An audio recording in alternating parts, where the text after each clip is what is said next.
يلتقي الوداد الرياضي مع نظيره الهلال السعودي في ربع نهائي كأس العالم الأندية المقررة بالمغرب شهر فبراير القادم.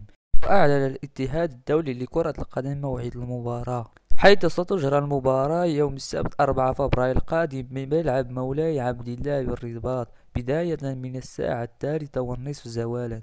كما عبر رئيس الاتحاد الدولي لكرة القدم الفيفا عن سعادته بالتواجد في المغرب من جديد بمناسبة قرعة كأس العالم الأندية. قال أيضا: لا بد أن نهنئ جميعا المغرب على استضافته هذه التظاهرة الرياضية العالمية، والتي تستقبل أفضل الأندية في العالم. قرعة كأس العالم للأندية في المغرب أمر رائع، وسأكون دائما في المغرب في تظاهرات كبرى أخرى. كما أنه هنأ المغرب على النتائج التي حققها في كأس العالم بقطر بوصوله إلى المربع الذهبي.